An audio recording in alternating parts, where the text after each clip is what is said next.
Bonjour à tous, nous sommes l'équipe Racine et nous allons vous présenter notre proposition de projet pour la restauration de la charpente de Notre-Dame de Paris. Notre présentation s'articulera en 7 parties. Tout d'abord, nous vous parlerons de nos axes de réflexion et de nos grands principes de projet, avant de détailler notre proposition pour la partie courante de la charpente et la flèche. Nous aborderons enfin les questions de couverture et de protection incendie, avant de finir sur quelques perspectives et une synthèse de notre propos. Notre équipe se compose de Fabien Lamy, Félix Perrault, Séverine Fuchs, Maureen Falvy et moi-même. Les deux éléments qui ont participé à la dégradation de la cathédrale sont tout d'abord le feu, puis l'eau mis en œuvre pour maîtriser l'incendie qui ont dû causer des affaiblissements et des désordres au niveau de la maçonnerie. Ces dégâts de la maçonnerie, ils sont à ce jour pas précisément connus, cependant on peut dès à présent constater que certaines voûtes se sont effondrées, comme vous pouvez le voir sur le schéma, notamment à la croisée des transepts, où la flèche s'est effondrée, mais aussi sous une partie du transept nord et de la nef. De ces constatations, on a pu en déduire une faiblesse de la maçonnerie, au moins à ces niveaux-là. Il nous paraissait important de conserver les traces de cet événement pour l'histoire de la cathédrale, mais surtout de la charpente. Lorsque nous parlons d'histoire, il convient également de s'intéresser aux traces du passé, et notamment ce qui caractérise tout particulièrement la cathédrale Notre-Dame, qui est sa charpente, et l'imaginaire qu'elle nous apporte. Il nous semblait important de conserver l'esprit de ce qui était communément nommé comme la forêt.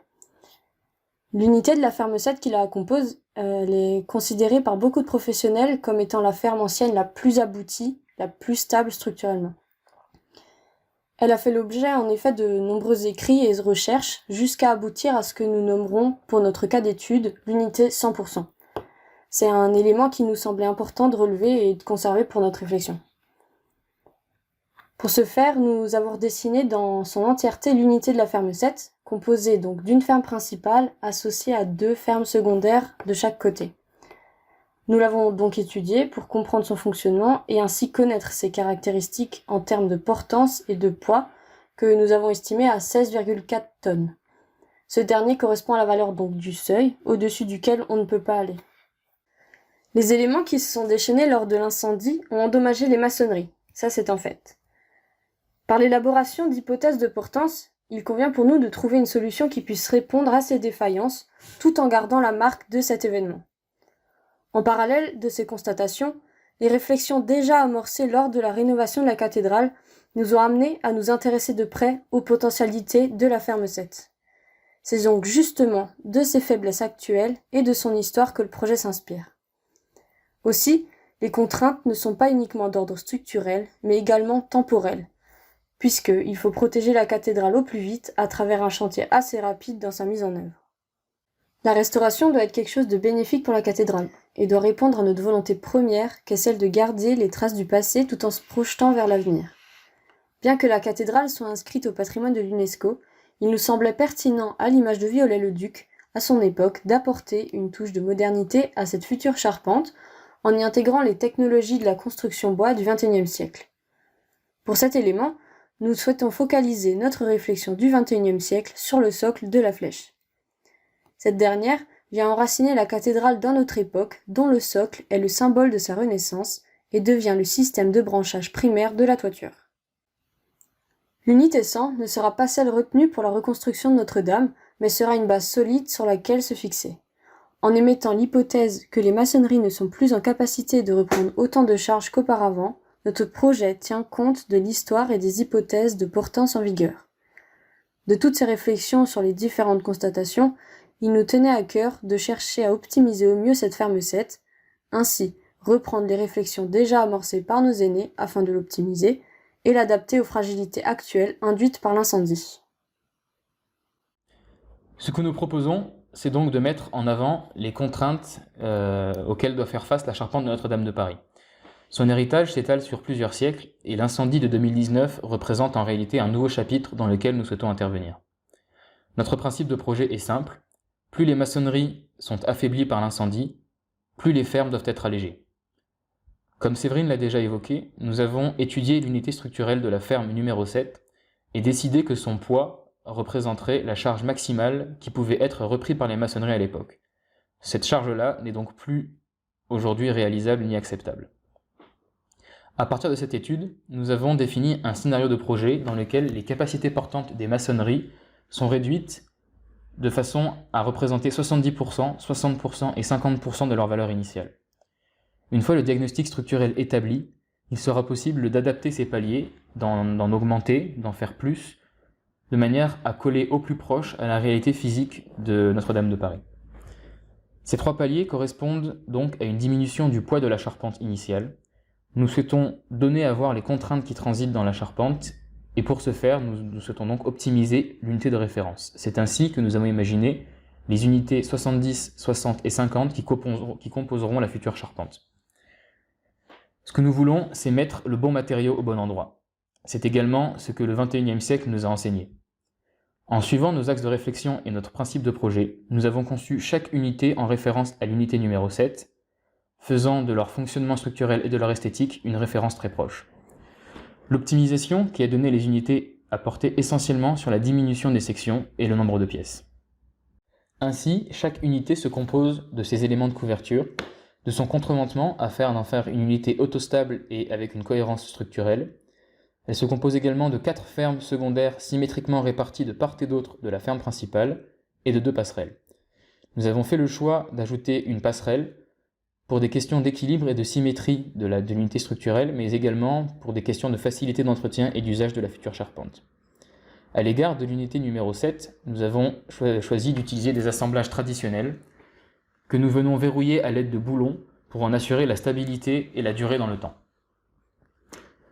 Nous avons également choisi de conserver le chêne comme matériau principal, c'est ce qui faisait l'unité de l'ancienne charpente et c'est ce qui fera l'unité de la suivante.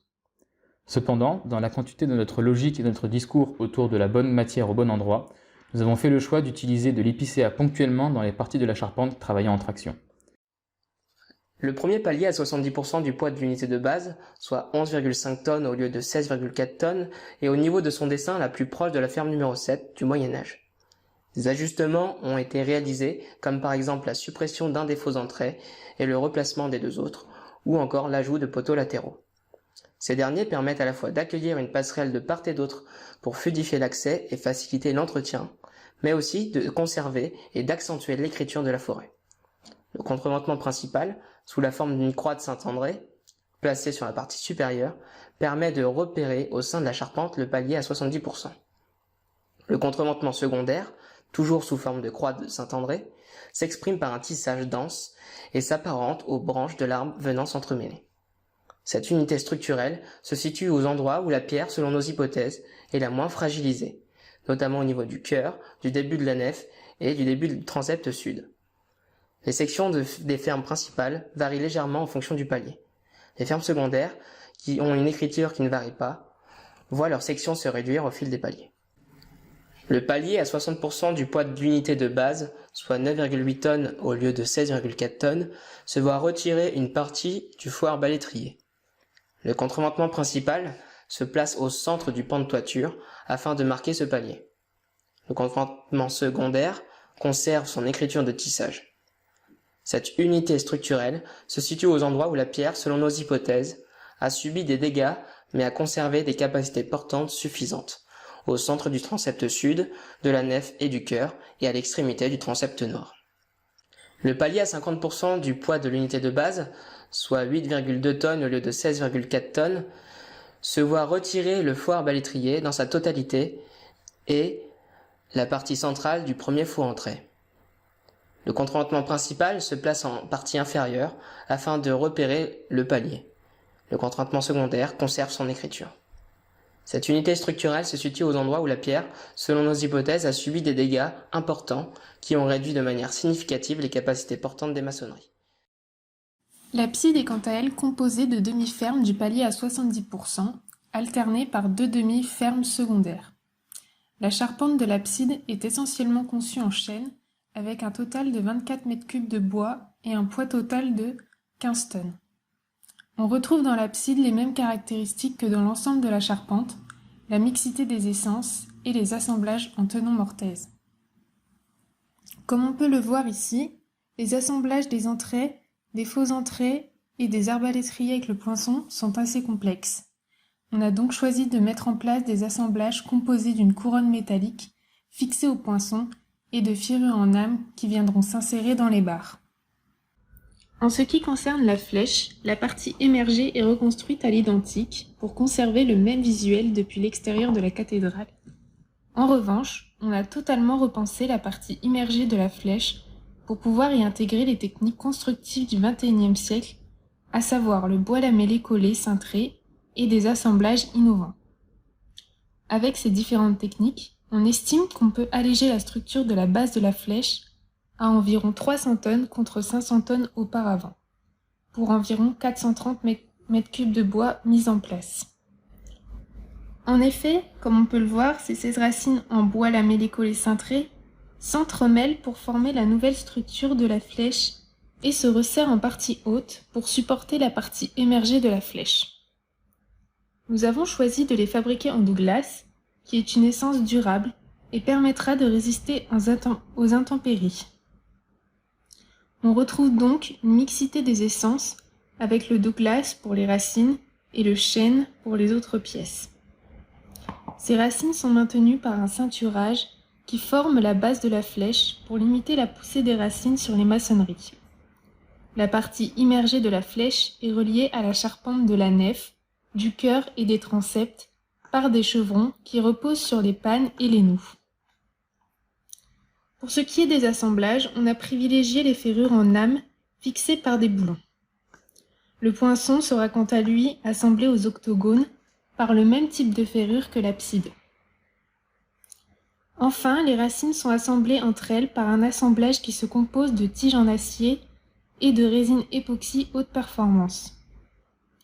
Cet assemblage permet une reprise du moment fléchissant instantanément et une bonne tenue au feu et aux intempéries, puisqu'il est totalement isolé dans le bois. Le processus de fabrication de la charpente, de l'usinage des assemblages au levage des fermes, se fera directement sur le parvis de la cathédrale. Le chantier sera visible de tous et permettra de mettre en lumière le travail des compagnons. Les pièces et carris de bois vert seront acheminés par péniche ou par camion sur le site.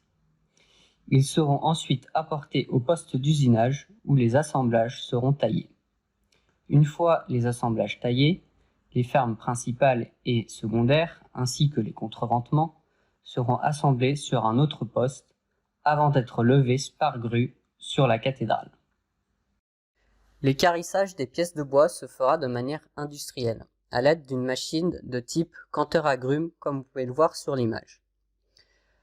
Pour l'assemblage des fermes, prenons l'exemple de la ferme principale du palier 70. Premièrement, les pièces basses des faux arbalétriers et entrées seront assemblées. Ensuite viendront se rajouter les faux entrées et les arbalétriers. Pour finir, on ajoute le poisson et le poteau qui viennent moiser le tout. La ferme principale de chaque unité est ensuite levée grâce à la grue déjà en place sur la maçonnerie de la cathédrale. On lève ensuite les fermes secondaires et on y intègre les barres de contreventement entre les deux. On fait de même avec les autres fermes secondaires et on y ajoute les liernes afin de fixer chaque unité. Les différentes fermes sont levées à l'aide de sangles et éventuellement de renforts au niveau des assemblages pour que ceux-ci ne soient pas détériorés lors du levage. Si on regarde maintenant la coupe longitudinale de notre charpente, on retrouve en observant le contreventement le diagramme de la reprise des contraintes admissibles par la maçonnerie. Donc en effet, le contreventement principal est en partie haute pour les endroits où la maçonnerie reprend le plus d'efforts et en partie basse, là où elle en reprendra le moins. Sur le plan, on peut observer les passerelles de circulation de la charpente, avec les deux passerelles, comme on vous l'a déjà dit, et qui seront au plus proche de la charpente afin de faciliter la maintenance. La protection incendie a été réfléchie en fonction de l'histoire de la cathédrale. Elle reprend l'écriture des pans de bois qui ont pu notamment servir à la fermeture du chœur en hiver lors de sa construction afin de pouvoir célébrer les messes. Elle s'exprime sous la forme de murs coupe-feu permettant de compartimenter la toiture. Cette solution prend position sur une ferme secondaire redimensionnée et complétée par des montants. Nous avons fait le choix de la remplir à l'aide de panneaux de CLT de 12 cm d'épaisseur qui seront usinés sur mesure. Ce choix a été guidé par plusieurs réflexions. Tout d'abord, une nécessité d'être le plus léger possible. Le pan de bois traditionnel étant composé de torchis, cette solution nous a paru trop lourde. De plus, le CLT a de bonnes caractéristiques de tenue au feu, avec une résistance de 60 minutes. Enfin, le choix de la solution tout bois est pour nous intéressante, afin de faciliter le montage et l'usinage des remplissages de ces coupe-feux, pour une question aussi d'écriture architecturale, pour l'intégrer au mieux dans cette forêt. C'est aussi une volonté de promouvoir le bois dans la construction, dans toutes ses formes et mises en œuvre, même d'un point de vue de la protection incendie. Pour compléter le dispositif, les jonctions seront traitées par flamme et des coupe-feux seront mis en place, au niveau des portes. Un complément pourra être réalisé à l'aide d'enduits à la chaux, afin d'augmenter la réaction au feu de cette protection contre les incendies. Nous pouvons voir sur cette axonométrie le positionnement des murs coupe-feu au sein de la charpente. On isole la flèche, ce qui permet de compartimenter les 4 parties de la charpente. En complément, nous venons partager en 2 parties la nef et le chœur. La couverture, composée avant l'incendie de tuiles en plomb de 970 mm d'anthrax, était assez lourde et posait des problèmes tant en termes d'environnement que de santé publique. Notre choix s'est donc dirigé vers la mise en œuvre de tuiles de zinc pour plusieurs raisons. Tout d'abord, c'est le matériau de couverture le plus utilisé pour les toits de Paris et cela permettait à la cathédrale de s'intégrer un peu plus dans ce siècle. De plus, sa légèreté, 17 kg par mètre carré avec la volige et les tasseaux, est beaucoup plus légère que l'ancien système de plomb qui oscillait entre 55 et 60 kg par mètre carré. Cela entre parfaitement dans notre réflexion de réduire les poids sur les maçonneries. Enfin, l'esthétique du zinc peut se rapprocher de celle du plomb. La partie courante de la toiture se verra revêtir cette couverture en zinc en alternant les 2 techniques de jointure, par tasseau et par joint debout, afin de recréer visuellement les dimensions des tuiles de plomb, soit 960 mm avec un anthrax entre chaque jointure de 480 mm. La partie émergée de la flèche étant réalisée à l'identique, nous avons fait le choix de conserver cette partie en plomb pour faciliter la mise en œuvre des ornements. De plus, étant une partie isolée, il sera plus aisé de récolter les eaux polluées afin de les traiter. Nous avons fait le choix de mettre en place un éclairage artificiel qui vient souligner la signalétique du contreventement principal, évoquant la variation des contraintes admissibles dans la maçonnerie. Afin de garantir un confort d'usage optimal, les liernes sont également équipées d'éclairage. Les 2 passerelles faciliteront la maintenance des 2 pans de la charpente et permettront aussi le passage des gaines techniques sous le patelage. Celles-ci seront facilement accessibles à l'aide de regards. Le concept de racine prend finalement ici tout son sens, dégageant un grand volume central, mis en valeur à la fois par l'éclairage artificiel proposé et l'éclairage naturel prodigué par la flèche de Viollet-le-Duc, ramenant ainsi une importante part de symbolisme dans le projet. La reconstruction d'une cathédrale est un événement rare et marquant dans la vie de la population. Il se doit donc de devenir, à notre sens, un véritable moment de partage, de transmission de savoir et de connaissance du savoir-faire français et de l'histoire de la cathédrale Notre-Dame autour d'un chantier que nous nommons école ou pédagogique. Nos réflexions autour de la ferme celte se veulent comme le prolongement de l'histoire de la forêt, si singulière à Notre-Dame. En prenant en compte le drame passé, les faiblesses induites sur les maçonneries, son squelette, nous réécrivons par cette recherche d'optimisation et d'adaptabilité le futur de ce lieu. La ferme 7 s'articule autour de la notion d'histoire, du savoir-faire français, de son artisanat et de ses ressources locales. Ce projet se veut porteur d'histoire, mais également d'une certaine éthique constructive, celle de promouvoir des bois français tels que l'épicéa et le chêne, et les utiliser à juste mesure au bon endroit. L'ancrage du projet dans le XXIe siècle se traduit également par l'utilisation de techniques d'équarrissage modernes et industrielles en scierie qui, une fois acheminées sur site par voie fluviale ou routière, laissent libre cours aux ouvriers de tailler l'ensemble des assemblages in situ, ainsi mettre en avant le travail de l'homme aux yeux de tous. Une fois ces fermes assemblées, encore une fois, l'utilisation d'outils de levage modernes permettront à Notre-Dame de retrouver une nouvelle vie, une nouvelle toiture, sa protection. La présentation du projet Racine est maintenant terminée. Nous vous remercions pour votre attention et sommes à votre disposition dès à présent pour répondre à vos questions.